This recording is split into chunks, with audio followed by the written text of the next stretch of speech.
So here we are again in December 2013 for Management Today's Most Admired Awards at Claridge's, and I have my Deputy Editor Andrew Saunders here, both in our monkey suits.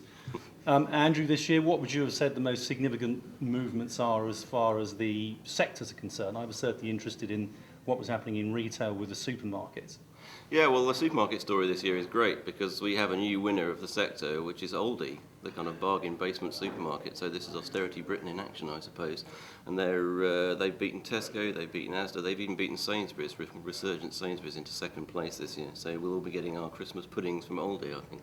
Now, on the subject of Sainsbury's, of course, they've done amazingly well because their leader, Justin King, is the most admired leader for 2013. That's a free vote, so that's everybody across all the sectors have decided he's the most impressive leader in 2013. Why do you think that was? Well, I guess they think he's doing a pretty good job at Sainsbury's. I mean, they've got market share back. They're number two. They've bested Asda again this year for the first time in a while. And Justin is a very personable guy, isn't he? He's a convincing man who's doing a pretty good job of leading what some would say is a kind of old school supermarket into the kind of digital age. No, he certainly is. I mean, he's one of the few people who I think in business has got genuine, unforced charisma.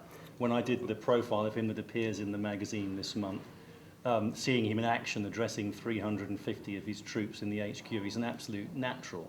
Now, the other story that I was really interested in was the appearance of Abcam, a company not many people have heard of, relatively small Cambridge biotech, which is the highest new entrant into Most Admired. Highest new entry this year, that's right. I mean, Abcam is a survivor of the Cambridge biotech boom, which people will remember of a decade or so ago.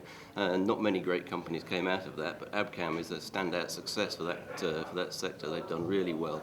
They're turning over something like 200 million quid a year. They sell monoclonal antibodies, which is a kind of high-tech reagent for biochemical and genetic research, and their products are in big demand. Diageo, Andy, they've come through again. They're number one for the second year running, and that's the third time they've managed to get the top spot in the last decade.